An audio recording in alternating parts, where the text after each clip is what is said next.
আমাদের তিলোত্তমা কলকাতা, সেই কলকাতার আরজিকর মেডিকেল কলেজের একজন ডাক্তার, তার যে নৃশংসভাবে রেপ এবং খুন করা হয়েছে সেটাই এই মুহূর্তে সবচেয়ে বড় আলোচনার বিষয়, কারণ আমরা প্রত্যেকে স্তম্ভিত এই ঘটনার পরে।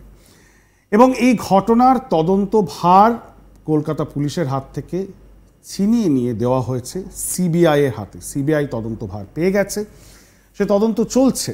যাকে আমরা হারিয়েছি, যিনি মারা গেছেন, তাকে আর ফিরে পাওয়া যাবে না। একটি ইয়াং প্রাণ সেটা বেঘরে চলে গেল এবং নৃশংসভাবে তাকে হত্যা করা হলো, এবং তাও এমন একটা জায়গায় যেটা তার ওয়ার্ক স্পেস, একটি হসপিটালের মধ্যে, হাসপাতালের মধ্যে কর্মরত একজন ডাক্তার, একজন মহিলা ডাক্তার, তাকে এইভাবে জীবন দিতে হলো, এটা বর্ণনারও কঠিন। সেই জায়গায় দাঁড়িয়ে এমন একটা পরিস্থিতিতে আজ যখন এরকম পরিস্থিতি তৈরি হয়েছে, সেই জায়গায় দাঁড়িয়ে পোস্টমর্টম রিপোর্ট কি বলছে, এই পোস্টমর্টম রিপোর্ট নিয়ে কিন্তু অনেক রকম আলোচনা হচ্ছে, ধোঁয়াশা রয়েছে। আমরা স্পেসিফিক ফ্যাকচুয়াল একটা রিপোর্ট আপনাদের সামনে তুলে ধরার চেষ্টা করছি, এবং এমন একজনকে আমরা এই মুহূর্তে পেয়েছি, ডক্টর সুবর্ণ গোস্বামী। তিনি আমাদের সাথে বর্ধমান থেকে জয়েন করছেন। তিনি additional general secretary, all India federation for government doctors association, এবং তিনি একজন সরকারি ডাক্তারও বটে। তিনি ডেপুটি সিএমওইচ পূর্ব বর্ধমানের পাবলিক হেলথ স্পেশালিস্টও বটে।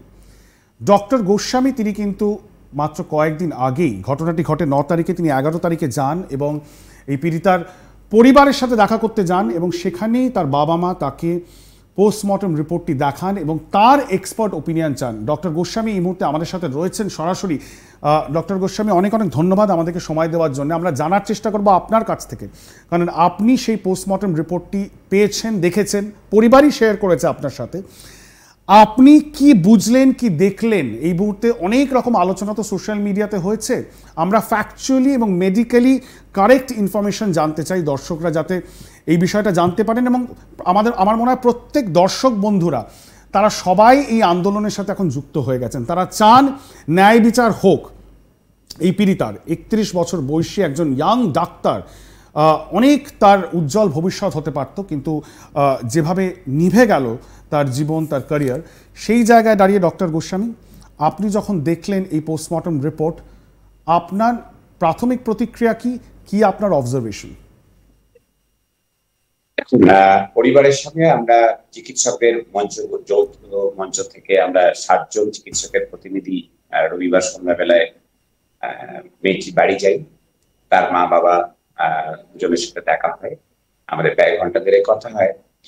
তখন তার কিছুক্ষণ আগেই পোস্টমর্টম রিপোর্টটা তার হাতে পায়। যথারীতি যে টার্মিনোলজি বা ইত্যাদি তারা একটা বুঝে উঠতে পারছিলেন না। আমাদের জিজ্ঞাসা করেন এবং হচ্ছে আমাকে ওনারা এক্সপ্লেন করতে বলেন। তাতে যা দেখি, প্রথম কথা, ময়না তদন্তের রিপোর্টে এটা পরিষ্কার যে হচ্ছে যে একটা নৃশংসভাবে তাকে অত্যাচার করা হয়েছিল। এটা শুধুমাত্র মানে যৌন লালসা থেকে হয়নি, তার সাথে অন্য কোনো রাগ রোষ তার প্রতি ছিল, না হলে এত নৃশংসভাবে তার আঘাত, শরীরটাকে ক্ষতবিক্ষত করা, ছিন্ন বিচ্ছিন্ন করা সম্ভব নয়। মেয়েটির সর্বাঙ্গ রক্তাক্ত, মানে তার যদি মুখ দেখেন, মানে পা থেকে মাথা অবধি সর্বাঙ্গে তার রক্তপাত, নানান ধরনের আঘাত, এবং যেটা হচ্ছে তার মুখ, 2 চোখ রক্তে, মানে রক্তে ভর্তি, চোখ দিয়ে রক্ত বেরিয়ে আসছে। তার চশমা পড়েছিল, সম্ভবত চশমাটা জোর করে ভাঙা হয়েছে, এবং ধর্ষক এবং খুনি সে হয়তো জোর করেই ভেঙেছে, সেটা হয়তো কাজটা ঢুকে থাকতে পারে। তার 2 গালে, 2 ঠোঁটে, নাকের বিভিন্ন জায়গায়, চোয়ালের নিচে, গলায়, কোথায় আঘাত করেনি, এবং হচ্ছে কাঁধের নিচে, হাঁটুতে, গোড়ালিতে, সমস্ত জায়গায়, আঙুলে, তার নখগুলো থেকে রক্ত বেরোচ্ছিল। হয়তো সেটা ধর্ষক হাত থেকে সে নিজে বাঁচার জন্য তাকে, যেটা খুব স্বাভাবিক প্রতিবর্ত ক্রিয়া, যে তাকে আঁচড়ে খামচে তাকে বাধা দেওয়ার চেষ্টা করছিল, তার হয়তো রক্ত লেগেছিল। সেটা নিশ্চয়ই সেটা টেস্ট হলে বোঝা যাবে, ল্যাবরেটরি টেস্ট হলে পরে বোঝা যাবে। শরীর ডিসেকশন করে যা দেখা গেছে, মাথার খুলির নিচে, মাথার 2 পাশে, সামনে, পিছনে অজস্র জায়গায় রক্তপাত, রক্ত জমাট বেঁধে আছে। হেমারেজ মানে হচ্ছে যে মাথার খুলির যে চামড়া, সেটা কাটার পরে সেটা দেখা গেছে। এছাড়া তার গোপনাঙ্গে হচ্ছে যে প্রাইভেট পার্টস যেটা আমরা বলি, সেখানে হচ্ছে যে সেখানেও আঘাত, এবং হচ্ছে যে সেখানেও রক্তাক্ত যখন পোস্টমর্টেম হয়েছে প্রায় মানে মৃত্যুর প্রায় 12 ঘন্টা পরে পোস্টমর্টেম হয়েছে, তখন সেখান থেকে মানে রক্ত গড়িয়ে পড়ছে, তার চিহ্ন পাওয়া গেছে। এবং যে নমুনাগুলি কালেক্ট করেছেন ফরেন্সিক এক্সপার্টরা, যেগুলো ল্যাবরেটরিতে ফরেন্সিক ল্যাবরেটরিতে পরীক্ষার জন্য পরে পাঠানো হয়েছে, তার মধ্যে যেমন ঠোঁট থেকে সোয়াব নেওয়া হয়েছে, 2 নিপলস থেকে সোয়াব নেওয়া হয়েছে, অ্যানাল সোয়াব, ভ্যাজাইনাল সোয়াব, তার সাথে জরির ভিতর থেকে যে সাদা তরলটি তারা পেয়েছেন তার প্রায় 150 গ্রামেরও বেশি, 151 গ্রাম স্পেসিফিক এই যে ওজন। এখন এইটা মনে করা হচ্ছে যে মানে এটা সাধারণত সিমেন্ট বলে লেখা হয় না, কারণ সেটা ল্যাবরেটরিতেই প্রমাণ হবে, কিন্তু এটা হচ্ছে ওনারা যা লিখেছেন সেটা সিমেন্ট হওয়ারই কথা।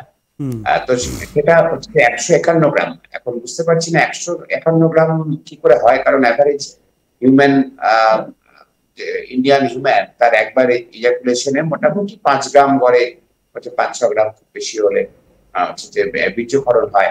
সেখানে 151 গ্রাম, এইটা বোঝা যাচ্ছে যদি অন্য কিছু টিস্যু মিশে আছে ধরেও নি যে কিছুটা মিউকাস কিছুটা অন্য টিস্যু মিশে আছে, তাই 151 গ্রাম হচ্ছে। তারপরেও বলা যায় যে এত হিউজ পরিমাণ সেটা কারোর একার পক্ষে হতে পারে না, কোন একজন ধর্ষকের জন্য ফলে হতে পারে না। এটা দলবদ্ধ ধর্ষণ হয়েছে, নৃশংসতা হয়েছে, এবং এত যে চোট আঘাত মেয়েটিকে, এটাও একজন ধর্ষকের পক্ষে এই চোট আঘাত করাটা খুব মুশকিল, এটা বেশ কঠিন, প্রায় অসম্ভব। সুতরাং দলবদ্ধ ধর্ষণের সম্ভাবনাই জোরালো ভাবে উঠে আসছে। যদিও আপনি যেটা বলছেন, যদিও বারবার কলকাতা পুলিশের তরফ থেকে যেটা এখনো পর্যন্ত বলা হয়েছে যে তারা প্রাইম সাসপেক্টকে অ্যারেস্ট করেছেন, তিনি মূল সাসপেক্ট, তিনি এই কাজটি করেছেন বলে এই তারা মনে করছেন, এবং তাদের কাছে যথেষ্ট শক্ত এভিডেন্স রয়েছে বলে তারা ক্লেম করছেন। কিন্তু আপনারা মনে করছেন, বা অ্যাটলিস্ট পরিবারের তরফ থেকে আপনি বলছেন, তারা মনে করছেন যে এটা যেভাবে এই ক্রাইমটাকে সংগঠিত করা হচ্ছে সেটা একজনের পক্ষে করা সম্ভব নয়, বিশেষ করে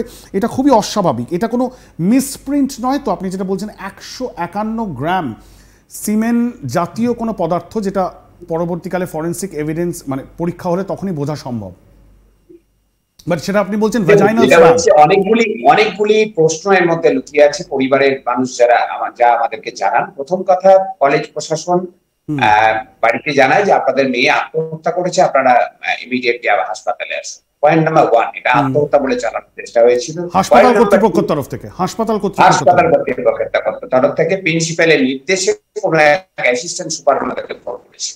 পরে যখন ওরা হাসপাতালে আছেন, ওনাদেরকে 3 ঘন্টা বসিয়ে রাখা হয়। ওরা ছটফট করছিলেন মেয়ের হচ্ছে যে মৃতদেহটাকে দেখার জন্য, তো 3 ঘন্টা অবধি তাদের মৃতদেহ দেখানো হয়নি। 3 ঘন্টার পরে তাদের মৃতদেহ দেখবার অনুমতি মিলেছে।